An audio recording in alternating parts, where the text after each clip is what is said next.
Yo tenía de muy pequeño la fantasía del cine, que era la fantasía del chaval que iba a los cines de sesión continua o se emocionaba con las primeras películas que te empiezan a impactar emocionalmente o a asombrar, pero tenía una fantasía sin forma, no sabía lo que era. Yo no venía de una familia que tuviera ninguna relación ni ningún nexo especialmente fuerte con el mundo o con la industria del cine, y yo no sabía cómo se accedía a eso, ¿no? También leía mucho a Tintín, era muy tintinófilo. Yo quería ser periodista, ¿no? Pero también el periodismo era una cosa a la que llegué tardíamente. Bueno, por carambolas de la vida me puse a estudiar ciencias políticas, que era lo que en su momento de repente pensé en el contexto de mi familia y la gente a la que escuchaba en esos momentos. Parecía que políticas era una carrera que era interesante, variada y dispar, y eso, fíjate, que puede tener un reflejo a largo plazo, ¿no? Estudié una carrera que es un compendio de disciplinas o de intereses o de miradas sobre lo social, ¿no? Y sobre la historia. Políticas es un conjunto de estudios de historia, de derecho, de economía, de filosofía, de teoría del Estado. Hice esa carrera empezando a ya intuir que quería como recalar en el periodismo, cosa que hice. Después de terminar la carrera me fui a vivir a Estados Unidos y empecé a trabajar con El País muchos años, al tiempo que empezaba a escribir, ¿no? A escribir ficción o pequeñas escenas, intentos tímidos de dramaturgia o incluso de guión, ¿no? Y yo creo que esta dispersión me ha definido muchísimo todo lo que he hecho. Mi vida ha sido una constante dispersión, una constante energía de ¿y si hiciera esto otro? ¿Y si al hacer esto quizá me estoy perdiendo la posibilidad de esto otro, ¿no? O sea, siempre estoy mirando lo que hay en la casa de al lado, ¿no? En el pupitre de al lado, en la persona que me llama la atención, en la lectura que me señala a otro sitio, ¿no? Entonces me veo o me explico a mí diciendo pues lo que hago en cada momento, ¿no? Yo ahora estoy escribiendo unos episodios para una serie que hemos vendido a Movistar, yo ahora estoy haciendo un documental que se me ha ocurrido, tal, ¿no?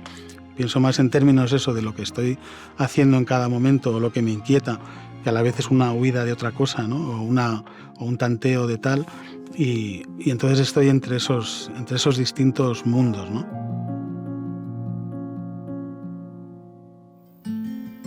Las películas que yo he hecho tengo la sensación de que las he hecho de rebote, como de un poco de chiripa. O sea, me refiero, claro, es que yo siempre me he visto en ese sitio extrañamente fuera de la industria, con algunos proyectos un poco desesperados y muy a la búsqueda de algo poco nombrado, que es hacer películas antes de pensarlas bien, no sé, o sea, hacer películas como que se construyen a sí mismas sobre la marcha, como son Gente en sitios, que ya tiene 10 años o por ahí aproximadamente, o Esa sensación, que es un esfuerzo parecido de atender a intuiciones y arrebatos creativos o de inquietudes varias antes de planear bien qué hacer con eso, ¿no? Qué salida dar a ese tipo de películas, ¿no?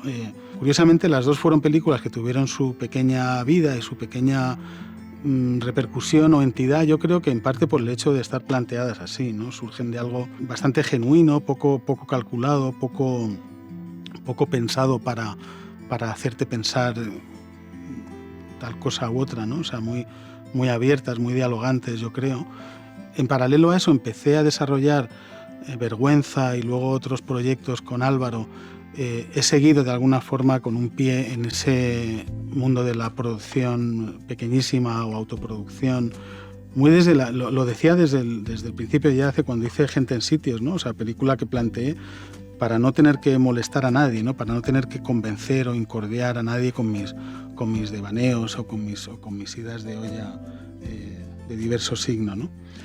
Y luego, pues en paralelo he ido colaborando sobre todo con Andrés Lima, primero con Animalario y luego con Andrés Lima cuando se deshizo la compañía, en el teatro, que es una ocupación que me ha llevado bastante tiempo por momentos y me ha dado bastantes satisfacciones, y ha sido un escape también de las otras esferas del audiovisual. Me sirven como de escondrijo, ¿no? Los unos de los otros. El cine me esconde de la tele del teatro y viceversa, y así, ¿no?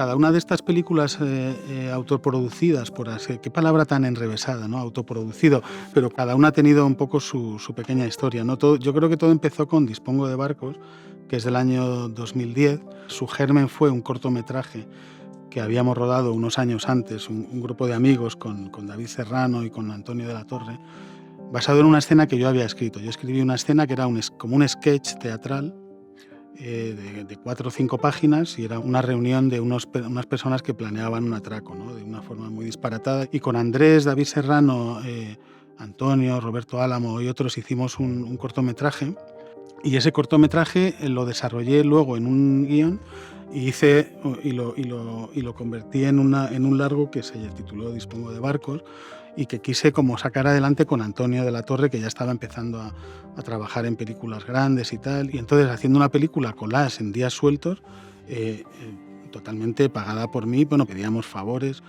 rodábamos con mi cámara, yo me compraba las tarjetas, luego las íbamos volcando.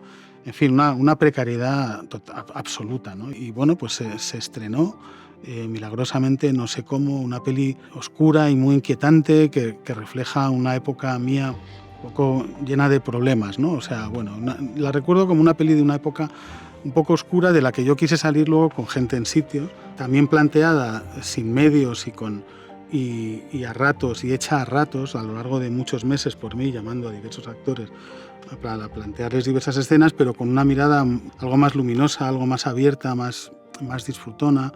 En medio había hecho El Señor, que también surge de una ganas de hacer cosas, y sí que responde mucho, ¿no? En el contexto de lo que yo he hecho, son pelis muy marginales, pero que luego han ido ganando pues su espacio, ¿no?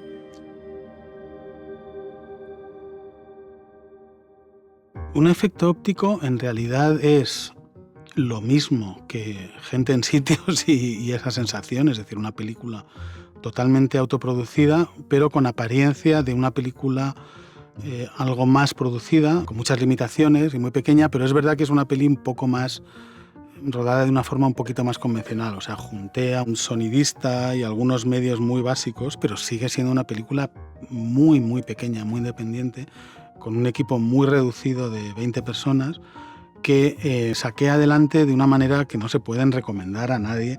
O sea, muchas veces cuando en esa época me llamaban, ¿no? ¿Pero cómo haces estas películas? Que hay gente que le interesa, tal. Yo decía, yo os lo cuento, pero no lo recomiendo, desde luego. Y en el caso de un efecto óptico, menos todavía, porque ahí nos gastamos dinero. O sea, ahí mi productora y yo nos pusimos dinero nuestro, y eso fue una operación financieramente horrible, pero bueno, hicimos una peli súper disfrutable. O sea, creo que es lo más divertido que he hecho yo, y la experiencia más gozosa en un contexto de rodaje ha sido esta película. Creo que conozco bastante la ciudad en la que vivo, Madrid. Me fascina mucho, me repele mucho, me provoca sentimientos muy encontrados y muy pegados unos a otros. La ciudad me parece un espectáculo interminable. Madrid es una ciudad de la que he huido en un par de ocasiones. Primero cuando me fui a Nueva York, y luego cuando volví de Nueva York me fui también a vivir a Alicante. Estuve 2 años viviendo en la playa, tenía como miedo, rechazo o reparos en volver a Madrid. Con el paso del tiempo creo que eso se ha ido convirtiendo en algo cada vez más productivo y más interesante para mí. Esa relación contradictoria y multidiversa, no sé, multiorgánica, que es la ciudad, la multitud de experiencias y de estímulos que salen de aquí, de las calles por las que paseas.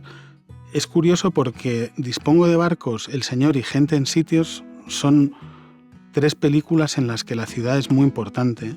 Los sitios donde ocurren las cosas. Son 3 películas en las que me gustó mucho, al carecer yo de una producción convencional y de lo que implica ir con un equipo. Eso me daba muchísima flexibilidad para ir a muchos sitios y rodar de forma rápida y directa. En estas 3 películas se ve mucho la ciudad de esa forma casual, muy directa, sin interferencias, ¿no? O sea, sucia y a la vez clara, ¿no? Y esta deriva del ir interesándome cada vez más por la ciudad en la que vivo y por qué me provoca tantas contradicciones y tantos estímulos me ha llevado a hacer una película sobre Madrid, que es en lo que estoy ahora. Muy con las herramientas del documental, pero sin dejar de lado los recursos de la manipulación, de la imagen, de la música, incluso del texto por momentos, colocan la peli en un sitio un poco híbrido, ¿no? Es como un ensayo.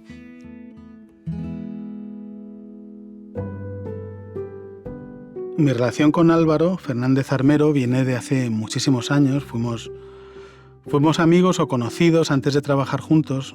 Estuvimos en los alrededores de un proyecto de programa de televisión que se quiso hacer, pero bueno, nuestras carreras, por así decirlo, han sido como muy dispares y paralelas, y en algún momento nos volvemos a reencontrar y no sé cómo tuvimos la intuición de colaborar. Siempre se nos ha dicho, pero vosotros que sois tan distintos, ¿cómo habéis coincidido en esto? ¿Por qué? ¿Cómo? Tal.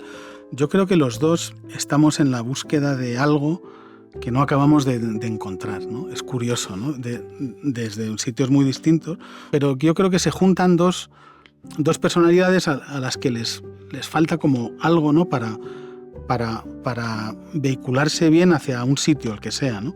Y nosotros lo hemos encontrado, un poco de chiripa, ¿eh? Quizá, o sea, no significa necesariamente que Vergüenza sea la solución a todos nuestros dilemas existenciales, pero sí es verdad que en Vergüenza confluyen muchas búsquedas de cada uno de nosotros dos, ¿no? Yo necesitaba poner un pie un poco en algo un poco más generalista, mainstream posible, ¿no? más asentado, ¿no? menos disparatado, y creo que Álvaro necesitaba algo un poco más disparatado, ¿no? o más imprevisible, no sé cómo, algo así, ¿no? sería la ecuación. Y Vergüenza es un pequeño milagro. Horrible referirse a una cosa hecha por uno mismo como milagro, por el hecho de hacerse esa serie en el momento que ocurre, que es el arranque de la televisión de pago de la generación actual en España, ¿no? Que es el comienzo de Movistar, en el que están buscando, tampoco saben muy bien qué, pero algo que tiene que ser otra cosa, ¿no? Y entonces salen con 3 series, que son 3 series distintas, pero muy en esa búsqueda de otra cosa, que son La Peste, La Zona y Vergüenza. Es lo primero que hace Movistar cuando empiezan aquí. Yo creo que es 2016, ¿no? Que es cuando se estrena esto. Vergüenza empezó como una apuesta de cierto atrevimiento, en la que solo podíamos ir hacia adelante, ¿no? Solo podíamos ir a más, ¿no? Entonces hicimos una segunda temporada que fue, discretita, salió bien y tal, pero al proponernos Movistar una tercera dijimos, tenemos que subir la apuesta, ¿no? Y creo que con la tercera temporada de Vergüenza hicimos el esfuerzo de no quedarnos por detrás de nosotros mismos y de subir un poco la parte riesgosa, la parte fea del personaje y peligrosa, con lo cual terminamos agotados, ¿no? de Vergüenza y de Jesús Gutiérrez, del protagonista, y dijimos, vamos a calmarnos, ¿no? Vamos a calmarnos, vamos a hacer una comedia un poco más amable, un poco más fácil para todos, y entonces pensamos en Sentimos las molestias con Antonio Resines y Miguel Reyán. La hicimos más amable y luego nos quedamos diciendo, igual nos hemos quedado como un poco a medias, ¿no? Y nada, pues después de Sentimos las molestias, Álvaro y yo hemos seguido colaborando y pensando distintos proyectos y tal. Acabamos de terminar ahora de rodar una tercera serie con Antonio de la Torre y Alexandra Jiménez, que se llama Grande de España, y es la historia de un marqués venido a menos, que es una especie de redundancia, ¿no? Porque la nobleza en sí misma es una clase que ya es como casi por definición venida a menos, actualizado en el contexto de una comedia romántica / thriller, ¿no?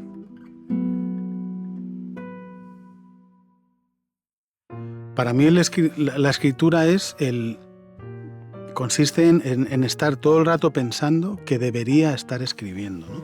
Yo lo pienso todo el rato, que debería estar en casa o con una libreta por ahí. Ahora mismo en este mismo momento, en el que, como te digo, estoy en un momento un poco caótico porque no estoy en la dinámica ni de entregas, ni de plazos, ni de nada. Es un momento más caótico y a la vez más estimulante, es decir, porque todo es posible, ¿no?